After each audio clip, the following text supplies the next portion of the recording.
बड़ा फैसला लिया है। आपको बता दें, राष्ट्रीय पिछड़ा वर्ग आयोग की जगह अब एक नया आयोग बनेगा। यह आयोग सामाजिक और शैक्षणिक तौर पर पिछड़े लोगों के लिए काम करेगा। इतना ही नहीं, अब ओबीसी में नई जातियों को शामिल करने के लिए संसद की इजाजत लेनी होगी।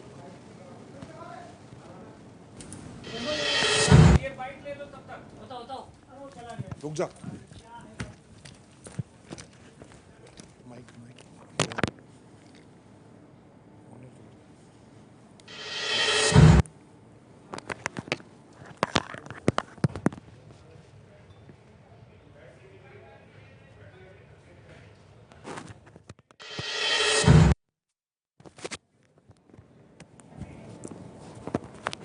तो राष्ट्रीय पिछड़ा वर्ग आयोग की जगह नया आयोग बनेगा। आपको बता दें, ओबीसी में नई जातियां जोड़ने के लिए अब संसद की मंजूरी लेनी होगी। कैबिनेट की बैठक में ये बड़े फैसले हुए हैं, सूत्रों के हवाले से जानकारी मिल रही है।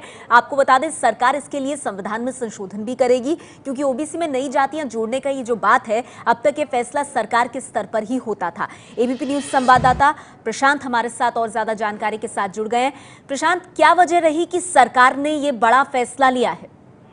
जी देखिए, यहाँ दो बड़ी वजह रही है। पहली बात में जो आज का जो फैसला है, वो जो अभी जाट आरक्षण का मामला चल रहा है, उसके मद्देनजर सबसे महत्वपूर्ण है। अभी 2-3 दिनों पहले जो जाट नेताओं और हरियाणा सरकार के बीच जो बातचीत हुई थी, उसमें ये फैसला लिया गया था कि जो पहली जो शर्त है, जो पहला कदम होगा जाटों को आरक्षण के लिए, वो होगा पिछड़ा वर्ग आयोग, जिसका कार्यकाल खत्म हो गया था, उसको बनाया जाए। उसको खत्म करके अब इस नए आयोग को इसलिए बनाया गया नेहा, क्योंकि इसे संवैधानिक दर्जा दिया जाएगा। जो पिछला आयोग था, उसे संसद के महज कानून, संसद से कानून पारित करवा के बनाया गया था।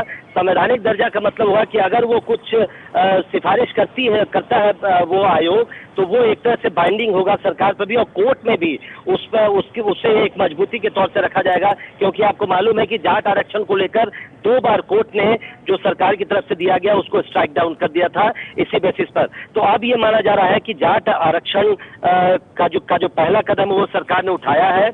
अब ये आयोग बनेगा और उसके बाद इस आयोग को बनाने के लिए संसद में संविधान संशोधन बिठाया जाएगा, और आयोग के बनने के बाद 6 महीने के भीतर वो आयोग एक रिपोर्ट देगी सरकार को, और उसमें जाटों के सामाजिक और आर्थिक पिछड़ेपन और उसके बारे में एक रिपोर्ट होगा। तब ये सरकार के सूत्रों का कहना है कि तब पुख्ता तरीके से जाटों को आरक्षण दिया जाएगा। तो जो इमीडिएट कारण है वो यही है, लेकिन आगे भी जो आप चूंकि संवैधानिक दर्जा मिलेगा इस आयोग का, तो उसका एक अपना महत्व होगा, और इसलिए सरकार ने ये फैसला किया है। ये बहुत बड़ी जानकारी प्रशांत दे रहे हैं और हमें बता रहे हैं कि देखिए, राष्ट्रीय पिछड़ा वर्ग आयोग जो है, इसकी जगह एक नया आयोग बनेगा। नए आयोग को संविधान का दर्जा, संवैधानिक दर्जा दिया जाएगा। जो मौजूदा राष्ट्रीय पिछड़ा वर्ग आयोग है, आपको बता दें, वो उसको संवैधानिक दर्जा नहीं मिला हुआ है। तो अब जो नया आयोग मोदी सरकार बनाने जा रही है, उसे संवैधानिक दर्जा दिया जाएगा। सरकार इसके लिए बाकायदा संविधान में संशोधन करेगी। अब तक सिर्फ सरकार के स्तर पर ही फैसले होते रहे हैं। ओबीसी में नई जातियों को शामिल करने के लिए संसद की इजाजत लेनी होगी। इसके लिए सरकार संविधान में संशोधन भी करेगी। अब तक ये फैसला सरकार के स्तर पर होता था, और माना ही जा रहा है कि सरकार ने बड़ा फैसला जाट आरक्षण की मांग के मद्देनजर लिया है। एबीपी न्यूज संवाददाता और मेरे सहयोगी विजय विद्रोही हमारे साथ जुड़ गए। विजय, कैबिनेट की बैठक में जो 2 बड़े फैसले लिए गए हैं, इन्हें आप किस तरह से देख रहे हैं? जो बदलाव सरकार लाने जा रही है, इसके क्या मायने? देखिए, कुल मिलाकर जो राष्ट्रीय पिछड़ा वर्ग आयोग का काम होता है कि जिसको भी अपने आप को, जिस जाति को अपने आप को पिछड़ा वर्ग में शामिल करना होता है, वो अपनी गुहार इस राष्ट्रीय पिछड़ा वर्ग आयोग के सामने लगाता है। पिछड़ा वर्ग आयोग उसकी जांच कराता है।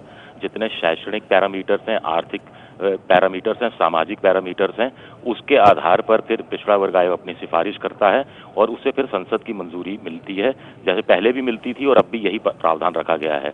कुल मिलाकर जो हरियाणा में जाटों के आरक्षण का मामला चल रहा है, उसके मद्देनजर सरकार ने एक तरह से जाटों को आश्वस्त करने के लिए इस तरह की बात कही है। और सरकार का ये भी कहना है कि अगर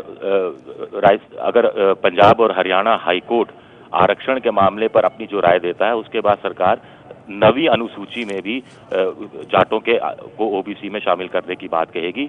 यानी जाटों के आरक्षण को लेकर अगले 6-8 महीने में सरकार पूरी तरह से किसी एक तरफा फैसले पर पहुंच जाना चाहती है। बहुत बहुत शुक्रिया विजय आपका इस जानकारी के लिए। ये है एबीपी न्यूज, आपको रखे आगे।